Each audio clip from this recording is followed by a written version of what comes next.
आज हम बात करने वाले हैं एक इम्पॉर्टेंट टॉपिक जो कि है बोर के परमाणु मॉडल की कमियां। देखिए, पिछले वीडियो में हम बात कर चुके हैं कि बोर का जो परमाणु मॉडल था उसके अभिग्रहित क्या क्या थे। आज के इस वीडियो में हम डिस्कस करने वाले हैं कि बोर के परमाणु मॉडल में जो उन्होंने प्रस्तुत किया था उसमें कौन कौन सी खामियां थी, कौन कौन सी कमी थी। तो चलिए शुरू करते। देखिए, मैं आपको सबसे पहले इसकी कमी बताने जा रहा हूं बोर के परमाणु मॉडल की। हाँ, देखिए, बोर का परमाणु मॉडल केवल और केवल उन्हीं स्पीसीज पर लागू होता है जिनमें कि एक इलेक्ट्रॉन होते हैं। कितने इलेक्ट्रॉन होते हैं? एक इलेक्ट्रॉन होते हैं। हाँ, जैसे कि यदि मैं बात करूं आपके हाइड्रोजन की, बेसिकली हाइड्रोजन में एक इलेक्ट्रॉन उपस्थित होता है। हाँ, तो आप जिन स्पीसीज में एक इलेक्ट्रॉन पाया जाता है, जिन स्पीसीज में एक इलेक्ट्रॉन पाया जाता है, उन स्पीसीज पर यह जो बोर का परमाणु मॉडल है वो आसानी से लग जाता है। बिल्कुल, लेकिन ऐसा कोई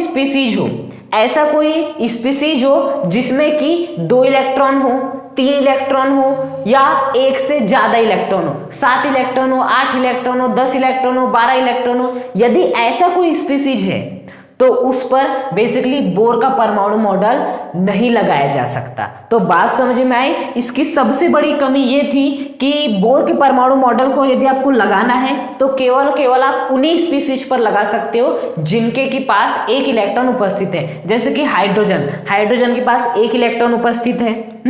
यदि मैं बात करूं हीलियम, अब बताइए हीलियम के पास कितने इलेक्ट्रॉन उपस्थित है? 2 इलेक्ट्रॉन उपस्थित है। हाँ, मतलब कि हीलियम पे तो बोर का परमाणु मॉडल नहीं लग सकता है। लेकिन यदि मैं क्या करूं, इस हीलियम के पास 2 इलेक्ट्रॉन है, एक इलेक्ट्रॉन यदि निकाल दूं, बेसिकली एक इलेक्ट्रॉन निकालने का मतलब इसके ऊपर क्या आ जाएगा? 1+। हीलियम के पास 2 इलेक्ट्रॉन होते हैं, एक इलेक्ट्रॉन जब मैं उससे निकाल लूंगा तो उसके पास कितने बचेंगे? 1 इलेक्ट्रॉन बचेंगे, और एक इलेक्ट्रॉन निकालने का मतलब होता है कि उसके ऊपर 1+ होगा। तो He+ पर भी बोर का परमाणु मॉडल लग सकता है क्योंकि इस स्पीसीज में भी एक इलेक्ट्रॉन मौजूद है। उसके बाद यदि मैं बात करूं लिथियम के पास कितने इलेक्ट्रॉन होते हैं? 3 इलेक्ट्रॉन। क्या इस पर बोर का परमाणु मॉडल लग सकता है? नहीं लग सकता। वो केवल उसी पे लगता है जिसके पास एक इलेक्ट्रॉन उपस्थित होते हैं। अब बेसिकली 3 में से यदि मैंने 2 इलेक्ट्रॉन निकाल दिया, लिथियम में से मैंने 3 में से 2 इलेक्ट्रॉन निकाल दिया तो इसके ऊपर क्या आ जाएगा? 2+ आ जाएगा। अब यदि मैंने 2 इलेक्ट्रॉन निकाल दिया तो इसके पास कितने इलेक्ट्रॉन बचेंगे? 1 इलेक्ट्रॉन बचेंगे। हाँ, और बोर का परमाणु मॉडल जिन स्पीसीज के पास एक इलेक्ट्रॉन है उन पर तो लग सकता है। इसके पास एक इलेक्ट्रॉन है Li2+ के पास, लिथियम 2+ के पास। इसका मतलब ये है कि Li2+ पे बोर का परमाणु मॉडल लगा सकते हो। तो बोर के परमाणु मॉडल की कमी यही थी कि यदि आपके पास ऐसा स्पीसीज है जिसमें कि एक से अधिक इलेक्ट्रॉन है तो आप उस पर बोर का परमाणु मॉडल लागू नहीं कर सकते। ओके, ऐसे बहुत सारे एग्जाम्पल हो सकते हैं। हाँ, तो बोर के परमाणु मॉडल की सबसे पहले ये कमी है कि यह मॉडल केवल एक इलेक्ट्रॉन वाले स्पीसीज के ऊपर लगाया जा सकता है।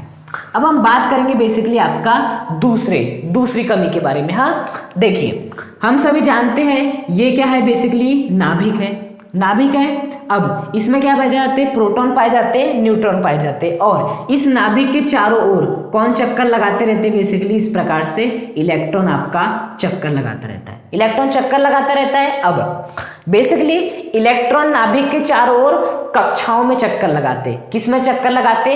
कक्षाओं में चक्कर लगाते। अब वो कक्षाएं बेसिकली या तो क्या हो सकती हैं? वृत्ताकार हो सकती है, या क्या हो सकती है? बेसिकली दीर्घ वृत्ताकार हो सकती है। 2 ही ऑप्शन है, मतलब कि ऑप्शन अनेक हो सकते हैं, लेकिन फिलहाल के लिए हम मान लेते हैं 2 ऑप्शन है। या तो ये जो कक्षाएं है वो वृत्ताकार हो सकती है या दीर्घ वृत्ताकार हो सकती है। अब यदि इलेक्ट्रॉन वृत्ताकार कक्षाओं में चक्कर लगाते हैं, वृत्ताकार मतलब वृत्त के आकार का, वृत्त कभी देखियो, वृत्त एकदम गोल होता है। ये भी मैंने वृत्त के आकार की कक्षाएं बनाई है, तो ये बेसिकली वृत्ताकार कक्षाएं है। तो यदि इलेक्ट्रॉन नाभिक के चारों वृत्ताकार कक्षाओं में चक्कर लगा रहे तब तो ये बहुत अच्छी बात है। आप बोर का परमाणु मॉडल इजीली अप्लाई कर सकते। लेकिन यदि आपका इलेक्ट्रॉन दीर्घवृत्ताकार कक्षाओं में चक्कर लगा रहे हैं, अब दीर्घवृत्ताकार कक्षाओं का मतलब क्या होता है, देखिए दीर्घवृत्ताकार कक्षाओं का मतलब होता है ऐसी कक्षाएं। किस प्रकार की कक्षाएं, इस प्रकार की कक्षाएं।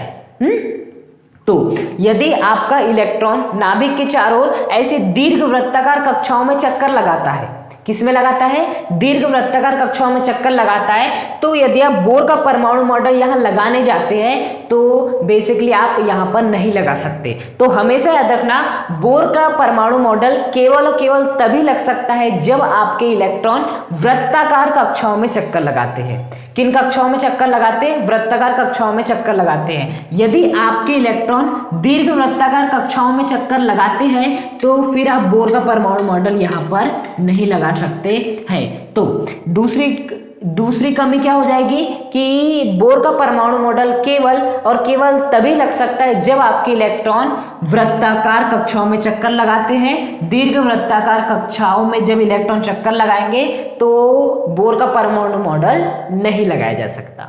दूसरी कमी अच्छे समझ में आई। अब हम बात करते हैं आपकी बेसिकली तीसरी कमी के बारे में। देखिए तीसरी कमी भी बहुत आसान है।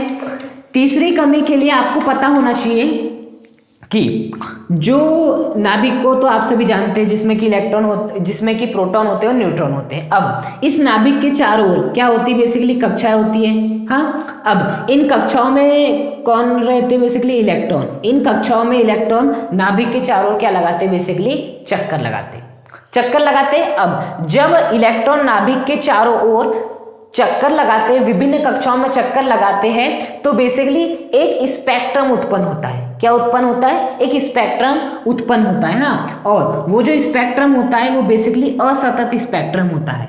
कैसा स्पेक्ट्रम होता है, बेसिकली असतत स्पेक्ट्रम होता है। देखिए क्या होता है, जब नाभिक के चारों इलेक्ट्रॉन चक्कर लगाते हैं, हाँ, तो एक विशेष प्रकार का हमें स्पेक्ट्रम प्राप्त होता है। और वो जो स्पेक्ट्रम होता है वो बेसिकली असतत स्पेक्ट्रम होता है। देखिए यदि आपको नहीं पता कि स्पेक्ट्रम क्या होता है, स्पेक्ट्रम के प्रकार क्या है, तो ऊपर आई टैब में लिंक आ रहा है, वहां जाकर आप देख सकते हैं। हाँ, तो सबसे पहले बेसिकली जो स्पेक्ट्रम होते हैं वो आपके दो प्रकार के होते हैं। एक होता है सतत स्पेक्ट्रम और एक होता है असतत स्पेक्ट्रम। तो जब नाभिक के चारों ओर इलेक्ट्रॉन विभिन्न कक्षाओं में चक्कर लगाते हैं तो हमें असतत स्पेक्ट्रम प्राप्त होता है। कैसा स्पेक्ट्रम प्राप्त होता है, असतत स्पेक्ट्रम प्राप्त होता है। अब बोर से कहा गया कि आप हमें अपने परमाणु मॉडल के हिसाब से हमें यह समझा दो कि जब नाभिक के चारों इलेक्ट्रॉन चक्कर लगाते तो असतत स्पेक्ट्रम ही क्यों प्राप्त होता है। वैज्ञानिकों के सामने एक मुसीबत थी, और मुसीबत ये थी कि उन्हें ये तो पता था कि जब नाभिक के चारों इलेक्ट्रॉन चक्कर लगाते हैं तो असतत स्पेक्ट्रम प्राप्त होता है, लेकिन इसकी व्याख्या वो नहीं कर पा रहे थे, इसका कारण नहीं बता पा रहे थे। तो बोर ने जो परमाणु मॉडल दिया था उसके आधार पर उन्होंने यह सिद्ध कर दिया, यह व्याख्या कर दिया, इस चीज की व्याख्या कर दी कि क्या होता है जब नाभिक के चारों इलेक्ट्रॉन चक्कर लगाता है। मतलब बोर ने यह साबित कर दिया कि क्यों जब इलेक्ट्रॉन, ये वाले इलेक्ट्रॉन नाभिक के चारों चक्कर लगाते हैं तो क्यों एक असतत स्पेक्ट्रम बनाते हैं। इस प्रकार का जो स्पेक्ट्रम प्राप्त होता है उसे असतत स्पेक्ट्रम कहते हैं। हाँ, और ये जो आपको लाइन दिखाई दे रही है ये होती है आपकी स्पेक्ट्रमी रेखाएं, ये होती है स्पेक्ट्रमी रेखाएं। अब क्या हुआ, जब हम ये जो असतत स्पेक्ट्रम है, जब हम इसे कहां पर लाते, बेसिकली चुंबकीय क्षेत्र में लाते हैं। कहां पे लाते, बेसिकली चुंबकीय क्षेत्र में लाते हैं, तो एक नई चीज देखने मिलती है। और वो नई चीज हमें ये देखने मिलती है कि ये जो आपको दिख रही है ना, ये जो आपको एक स्पेक्ट्रमी रेखाएं दिख रही है, ये अनेक छोटी छोटी महीन, एकदम महीन बारीक स्पेक्ट्रमी रेखाओं में इस प्रकार से विभक्त हो जाती है। एक स्पेक्ट्रमी रेखाएं बेसिकली इतने महीन छोटे छोटे भागों में विभक्त हो गई। उसी प्रकार से ये वाली स्पेक्ट्रमी रेखा भी अनेक छोटे छोटे महीन भागों में इस प्रकार से क्या हो गई, बेसिकली विभक्त हो गई। क्या हो गए, ऐसे छोटे छोटे महीन, एकदम महीन से छोटे छोटे भागों में विभक्त हो गए। इसी प्रकार से ये वाले स्पेक्ट्रम रेखा भी जैसे ही हमने इस असतत स्पेक्ट्रम को चुंबकीय क्षेत्र में लाए तो ये भी तीसरी स्पेक्ट्रम रेखा भी ऐसे अनेक महीन छोटे छोटे भागों में, ऐसे छोटे छोटे भागों में क्या हो गई, बेसिकली विभक्त हो गई। ऐसे छोटे छोटे भागों में क्या हो गई, बेसिकली विभक्त हो गई। हाँ, तो अब उनसे पूछा गया कि इसका कारण बताइए अब, लेकिन बोर नामक साइंटिस्ट जो थे उन्होंने जो अपना परमाणु मॉडल प्रस्तुत किया था उसके आधार पे वो नहीं समझा पाए कि बेसिकली ऐसा क्यों होता है कि जब हम इस असतत स्पेक्ट्रम को, जो कि हमें तब प्राप्त होता है जब नाभिक के चारों इलेक्ट्रॉन चक्कर लगाते हैं, को जब हम चुंबकीय क्षेत्र में रखते हैं तो बेसिकली एक स्पेक्ट्रम में रेखा ऐसे छोटी छोटी माइनर स्पेक्ट्रम रेखाओं में क्यों विभक्त हो जाती है। स्पेक्ट्रम में रेखाएं ऐसे अनेक छोटे छोटे बेसिकली स्पेक्ट्रम में रेखाओं में क्यों विभक्त हो जाती है। हाँ, तो इस बात का कारण आपका बेसिकली जो बोर नामक साइंटिस्ट थे अपने परमाणु मॉडल के द्वारा नहीं समझ पाए। हाँ, और याद रखना जब स्पेक्ट्रमी रेखाओं को हम चुंबकीय क्षेत्र में लाते हैं और स्पेक्ट्रमी रेखाएं ऐसे अनेक महीन छोटे छोटे स्पेक्ट्रमी रेखाओं में विभक्त हो जाती है। जब हम किसी स्पेक्ट्रम को चुंबकीय क्षेत्र में लाते हैं तो स्पेक्ट्रमी रेखाएं ऐसे महीन छोटी छोटी स्पेक्ट्रमी रेखाओं में विभक्त हो जाती है। इस घटना को क्या कहते हैं? बेसिकली आपका जीमन प्रभाव कहते हैं। क्या कहते हैं? बेसिकली जीमन प्रभाव कहते हैं। और जो बोर नामक साइंटिस्ट थे वो अपने परमाणु मॉडल के द्वारा किसकी व्याख्या नहीं कर पाए? वो इस चीज की व्याख्या नहीं कर पाए कि आखिर ऐसा क्यों होता है। जैसे हम चुंबकीय क्षेत्र में ये जो है आपका ये क्या है, असतत स्पेक्ट्रम को लाए हमने, तो बेसिकली स्पेक्ट्रम में रेखा ऐसे महीन छोटी छोटी स्पेक्ट्रम में रेखाओं में विभक्त हो गए। यही तो हम नहीं समझा पाए, यही बात थी जो हम नहीं समझा पाए थे। हम नहीं, यही बात थी जो आपके बोर नामक साइंटिस्ट अपने परमाणु मॉडल के द्वारा नहीं समझा पाए थे। और यही घटना क्या कहलाती? जीमन प्रभाव। इसका अर्थ यह हुआ कि बोर नामक जो साइंटिस्ट थे उन्होंने अपने परमाणु मॉडल के द्वारा जीमन प्रभाव की व्याख्या नहीं कर पाई। किसकी व्याख्या नहीं कर पाई? जीमन प्रभाव की व्याख्या नहीं कर पाई। तो थर्ड पॉइंट ये हो जाएगा कि बोर के परमाणु द्वारा जीमन प्रभाव की व्याख्या नहीं की जा सकती। जीमन प्रभाव क्या होता है? किसी स्पेक्ट्रम का चुंबकीय क्षेत्र में ले जाने पर स्पेक्ट्रमी रेखाओं का अनेक महीन छोटी छोटी स्पेक्ट्रमी रेखाओं में विभक्त होने की घटना। किसी स्पेक्ट्रम को चुंबकीय क्षेत्र में ले जाने पर स्पेक्ट्रमी रेखाओं का अनेक छोटी छोटी अनेक महीन स्पेक्ट्रमी रेखाओं में विभक्त होने की घटना जीमन प्रभाव कहलाती है। और इसी बात की व्याख्या आपके बोर नामक वैज्ञानिक अपने परमाणु मॉडल द्वारा नहीं कर पाए। हाँ, अब देखिए यदि मैं ये जो आपका स्पेक्ट्रम है, ये जो हमें असतत स्पेक्ट्रम मिल रहा है, उसे यदि मैं कहाँ पर ले जाके रख दूं, उसे यदि मैं विद्युत क्षेत्र में ले जाकर रख दूं, कहां पर ले जाके रख दूं? बेसिकली विद्युत क्षेत्र में ले जाके रख दूं, तो भी हमें यही घटना देखने मिलती है। तो भी हमें यही घटना देखने मिलती है। मतलब यदि आप किसी असतत स्पेक्ट्रम को या किसी स्पेक्ट्रम को विद्युत क्षेत्र में ले जाके रखते हैं तो ये जो स्पेक्ट्रमी रेखाएं हैं वो भी ऐसे अनेक महीन छोटी छोटी स्पेक्ट्रम रेखाओं में विभक्त हो जाती है। अब पूछा गया कि इस बात का कारण बताओ। चलो हमने चुंबकीय क्षेत्र में ले गए, आप नहीं बता पाए कि स्पेक्ट्रम रेखा से अनेक महीन छोटी छोटी रेखाओं में क्यों विभक्त हुई, कोई बात नहीं। अब हमें यह बता दो कि जब हम विद्युत क्षेत्र में ले जा रहे हैं तो ये घटना क्यों हो रही है? क्यों आपकी स्पेक्ट्रम रेखा फिर से अनेक छोटे छोटे महीन स्पेक्ट्रम रेखाओं में विभक्त हो रही है? अब इस बात की भी व्याख्या आपके बोर नामक साइंटिस्ट अपने परमाणु मॉडल के द्वारा नहीं कर पाए। हाँ, और जब आप विद्युत क्षेत्र में किसी बेसिकली स्पेक्ट्रम को ले जाते हैं और विद्युत क्षेत्र में भी जो स्पेक्ट्रमी रेखाएं हैं वो अनेक छोटी छोटी महीन स्पेक्ट्रमी रेखाओं में विभक्त हो जाती है, तो यह घटना क्या कहलाती है? बेसिकली स्टार्क प्रभाव। क्या कहलाती है? बेसिकली स्टार्क प्रभाव। तो फोर्थ पॉइंट यही हो जाएगा कि बेसिकली जो आपके साइंटिस्ट थे, बोर नामक साइंटिस्ट, वो किसकी व्याख्या नहीं कर पाए? वो स्टार्क प्रभाव की व्याख्या नहीं कर पाए।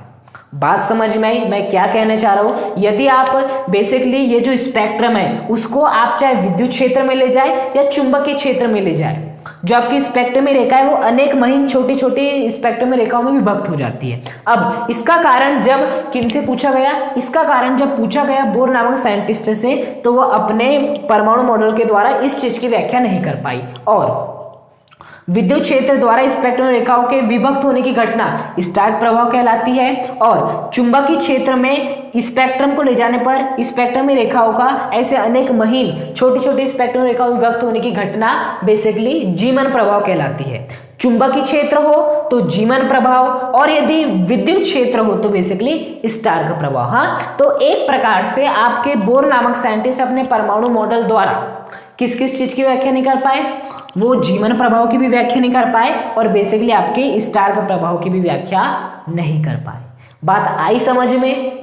एक बार मैं थर्ड और फोर्थ पॉइंट अच्छे से बता देता हूँ। नाभिक के चारों इलेक्ट्रॉन चक्कर लगाते हैं, बेसिकली एक वो स्पेक्ट्रम उत्पन्न करते हैं और वो स्पेक्ट्रम होता है असतत स्पेक्ट्रम। इसकी व्याख्या कर दी आपके बोर नामक साइंटिस्ट ने परमाणु मॉडल द्वारा। लेकिन जब हम इसको विद्युत क्षेत्र में, चुंबकीय क्षेत्र में ले जाते हैं तो ये बेसिकली एक स्पेक्ट्रम रेखा अनेक छोटी छोटी स्पेक्ट्रम रेखाओं में विभक्त हो जाती है। तो इस बात का कारण आपके बोर नामक साइंटिस्ट नहीं बता पाए।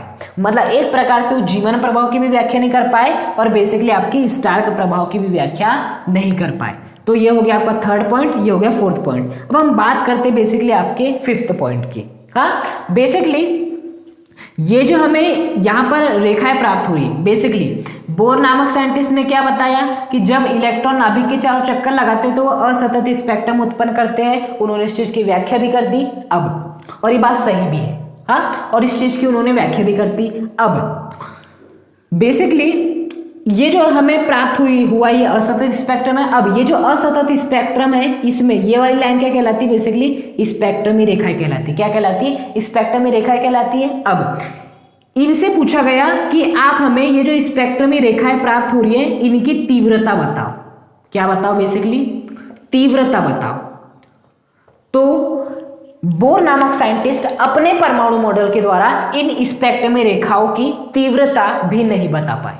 मतलब बोर के परमाणु मॉडल द्वारा आपको ये तो पता चल जाएगा कि असतत स्पेक्ट्रम बन रहा है, लेकिन ये नहीं पता चल पाएगा कि जो असतत स्पेक्ट्रम बन रहा है उसमें जो आपकी स्पेक्ट्रमी रेखाएं हैं, ये जो आपकी स्पेक्ट्रमी रेखाएं हैं, इन स्पेक्ट्रमी रेखाओं की तीव्रता कितनी है ये आप नहीं पता लगा सकते हो बोर के परमाणु मॉडल द्वारा। तो आपका जो बेसिकली फिफ्थ पॉइंट हो जाएगा, फिफ्थ कमी हो जाएगी, वो ये हो जाएगी कि आप बोर के परमाणु मॉडल द्वारा स्पेक्ट्रमी रेखाओं की तीव्रता की गणना नहीं कर सकते।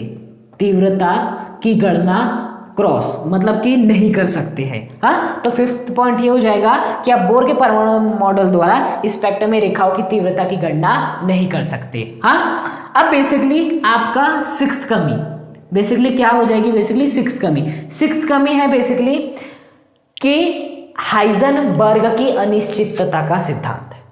यदि आपको नहीं पता कि हाइजेनबर्ग की अनिश्चितता का सिद्धांत क्या होता है तो पर आई टैब में लिंक आ रहा है, वहां जाकर आप देख सकते हैं। हाँ, तो हाइजेनबर्ग की अनिश्चितता का जो सिद्धांत था उसकी भी व्याख्या आप इस बोर के परमाणु मॉडल द्वारा नहीं कर सकते। तो यदि हम छठी कमी की बात करें तो वो यही हो जाएगी कि जो आपका हाइजेनबर्ग का अनिश्चितता का सिद्धांत था, क्या था? अनिश्चितता का जो सिद्धांत था, हाइजेनबर्ग का जो अनिश्चितता का सिद्धांत था, हाइजेनबर्ग के अनिश्चितता सिद्धांत को मैं केवल हाइजेनबर्ग का सिद्धांत लिख के बता रहा हूं। हाँ, उसका मतलब यही है हाइजेनबर्ग की अनिश्चितता का सिद्धांत। तो हाइजेनबर्ग की जो अनिश्चितता का सिद्धांत था उसकी भी व्याख्या आप बोर के परमाणु मॉडल द्वारा नहीं कर सकते। हाँ, तो ये हो गया बेसिकली छठवीं कमी कि आप बोर के परमाणु मॉडल द्वारा हाइजेनबर्ग की अनिश्चितता के सिद्धांत की व्याख्या नहीं कर सकते हैं। हाँ, तो ये बेसिकली आपकी 6 प्रमुख कमियां हो गई, एग्जाम में लिखने आती है। तो बेसिकली इस प्रकार से लिख के आएंगे तो आपके एक भी मार्क्स नहीं कटेंगे। पहला क्या है कि बोर का परमाणु मॉडल केवल और केवल एक इलेक्ट्रॉन वाले स्पीशीज पर ही लागू होता है। बोर का परमाणु मॉडल केवल उन्हीं इलेक्ट्रॉनों के लिए लागू होता है जो इलेक्ट्रॉन बेसिकली वृत्ताकार कक्षाओं में चक्कर लगाते हैं। हाँ, तीसरा पॉइंट ये है कि इसके द्वारा जीवन प्रभाव की व्याख्या नहीं की जा सकती। चौथा पॉइंट ये है कि इसके द्वारा स्टार प्रभाव की व्याख्या नहीं की जा सकती। पांचवा पॉइंट ये है कि इनके द्वारा स्पेक्ट्रमी रेखाओं की तीव्रता की गणना नहीं की जा सकती। किनके द्वारा? बोर के परमाणु मॉडल के द्वारा। और जो आपका छठा पॉइंट है वो ये है कि बोर के परमाणु मॉडल द्वारा हाइजेनबर्ग का अनिश्चितता के सिद्धांत की व्याख्या भी नहीं की जा सकती। तो आज के वीडियो में हमने बोर के परमाणु मॉडल की कमियों के बारे में अध्ययन किया।